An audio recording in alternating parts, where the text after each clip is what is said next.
Assalamualaikum warahmatullahi wabarakatuh. Historiografi Soeharto akan ada titik temunya dengan historiografi Soekarno. Karena titik temunya itu ada di dalam dua peristiwa besar. Yang pertama adalah peristiwa G30S PKI, dan yang kedua adalah Super Semar. Nah, peristiwa G30 SPKI di sini muncul perdebatan, ya, banyak perdebatan dari buku-buku yang terbit. Ada penulis yang mengatakan bahwa Soekarno adalah merupakan dalang peristiwa G30 SPKI. Kemudian ada yang mengatakan CIA, Badan Intelijen Amerika. Kemudian ada juga yang mengatakan Inggris juga, ya. Jadi, dan ujung-ujungnya juga Soeharto menjadi objek tuduhan, ya, sebagai pelaku peristiwa itu. Nah, tentu saja kita merasa aneh kalau Soekarno dituduh sebagai pelaku atau sebagai dalang peristiwa G30 SPKI. Anehnya karena Soekarno sedang berkuasa. Kalau dia melakukan coup atau kudeta, maka sebenarnya dia mengkudeta dirinya sendiri. Jadi suatu logika yang sebenarnya aneh gitu, ya, untuk dinyatakan sebagai dalangnya itu. Tapi yang jelas memang kelihatannya asing, ya, terutama Amerika dan Eropa, memang ada kemauan untuk menjatuhkan rezim Soekarno. Jadi kemungkinan besar Amerika, Inggris dan sebagainya itu ikut mempunyai peran terhadap jatuhnya Soekarno. Dan teori itu rupanya juga bisa dikatakan benar. Nah, sedangkan apakah Soeharto menjadi dalang?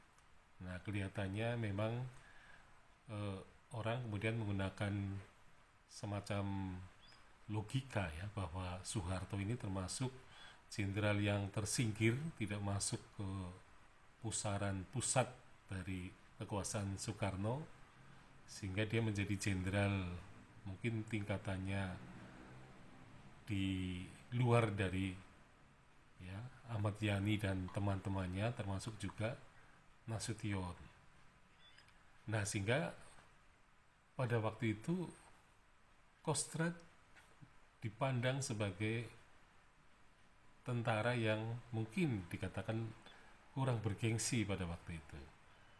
Jadi kemungkinan Soeharto itu memang sudah mengetahui akan peristiwa itu, tapi dia bukan jenderal yang penting pada waktu itu, sehingga dia tidak mempunyai kekuasaan apapun kecuali kalau Ahmad Yani itu berhalangan. Nah, sementara dia tidak tahu juga kemungkinan bahwa jenderal-jenderal itu akan dibunuh, ya, termasuk Soeharto pun tidak masuk ke daftar jenderal-jenderal yang dibunuh karena Soeharto dianggap nilainya lebih rendah, ya, atau jenderal yang tidak dianggap penting pada masa itu, sehingga kalau dia tidak termasuk di dalam daftar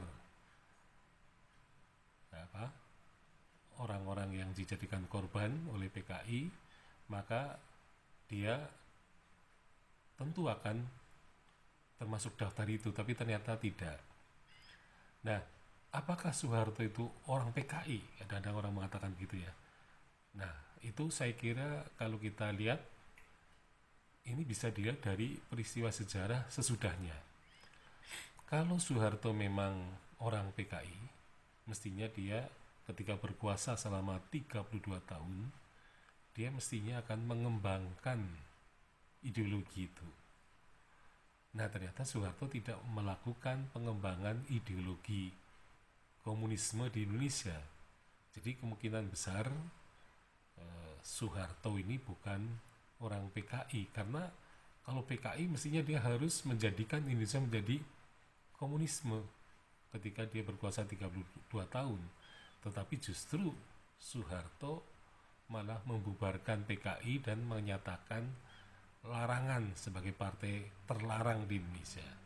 Nah, ini kemungkinan besar bahwa Soeharto bukan dalang, tetapi dia mengetahui peristiwanya, sehingga karena ya mungkin ada cerita yang mengatakan bahwa Latif kolonel itu sudah bercerita mengenai gerakan itu kepada Soeharto, tapi karena Soeharto memang bukan jenderal penting, nah dia kelihatannya tidak memberikan reaksi, tetapi dia istilah orang Jawanya niteni gitu ya.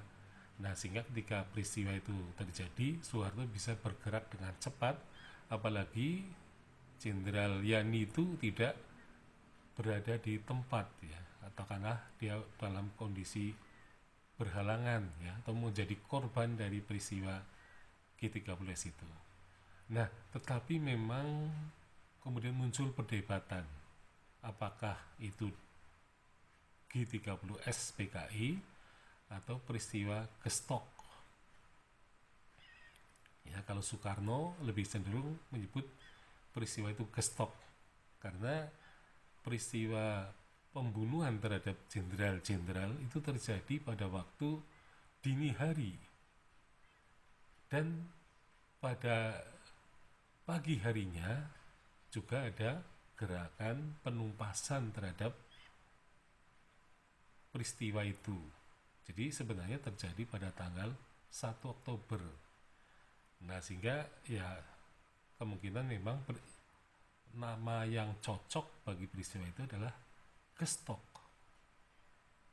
Nah, tahu apa nanti akan ditambah dengan PKI, gestok garis miring PKI ya. Jadi paling bagus titik temu antara Soekarno dan Soeharto adalah munculnya historiografi gestok, yaitu historiografi mengenai peristiwa yang menyangkut dua tokoh penting Indonesia pada tahun 65, yaitu Soekarno sebagai presiden dan Soeharto sebagai Panglima Kostrad.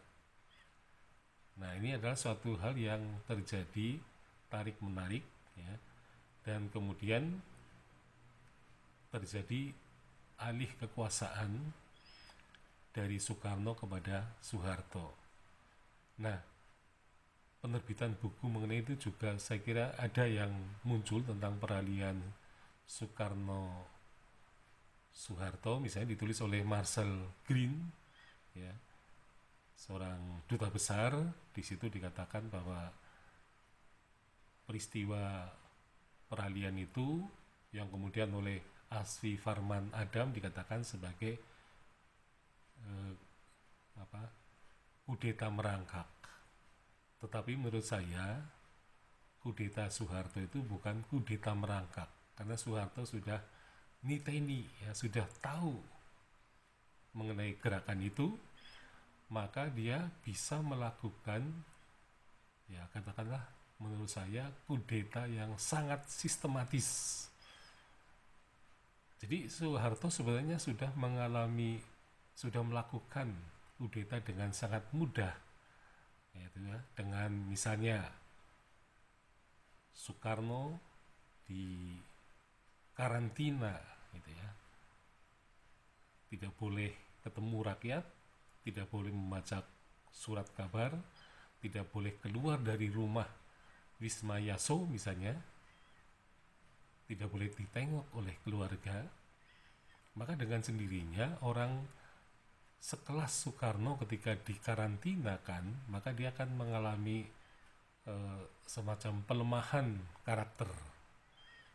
Nah, sehingga dengan demikian Soeharto dengan mudahnya bisa mengendalikan Soekarno. Jadi sebenarnya Soeharto itu melakukan ya kalau disebut kudeta itu atau pengalihan kekuasaan dengan cara yang sangat sistematis ya. Jadi bagaimana caranya kemudian dia misalnya membubarkan PKI misalnya, kemudian menyatakan PKI sebagai partai terlarang, ya, dan kemudian mengkarantinakan Soekarno, kemudian bagaimana proses lahirnya Super Semar sebagai pengambil alian kekuasaan itu. Nah, sehingga historiografi Gestok ini rupanya suatu tawaran yang menarik untuk melihat dari dua sisi tokoh sejarah Indonesia yang utama pada waktu itu, yaitu Soekarno sebagai presiden dan Soeharto sebagai kostrat, yang kemudian sedikit demi sedikit secara sistematis dia bisa mengambil kekuasaan, dan kemudian tahun 67 dia diangkat sebagai pejabat presiden. Dan tampaknya jabatan pejabat presiden ini merupakan suatu keputusan yang hati-hati. Jadi Soeharto tampaknya memperhitungkan sekali, dia tidak langsung diangkat sebagai presiden, tetapi sebagai pejabat presiden lebih dahulu. Nah, tentu saja ini kehati-hatian karena Soekarno masih mempunyai dukungan yang sangat kuat dari rakyat, sehingga Soeharto sendiri tidak melakukan yang saya katakan legitimasi dirinya sendiri ketika dia sudah berkuasa. Nah, jadi legitimasi Soeharto itu baru muncul pada tahun 1989 dengan terbitnya autobiografi Soeharto yang berjudul Pikiran, Ucapan, dan Tindakan Saya, dan kemudian ditambah dengan terbitnya kronik-kronik Soeharto sejak tahun 1991. Sekian, Assalamualaikum warahmatullahi wabarakatuh.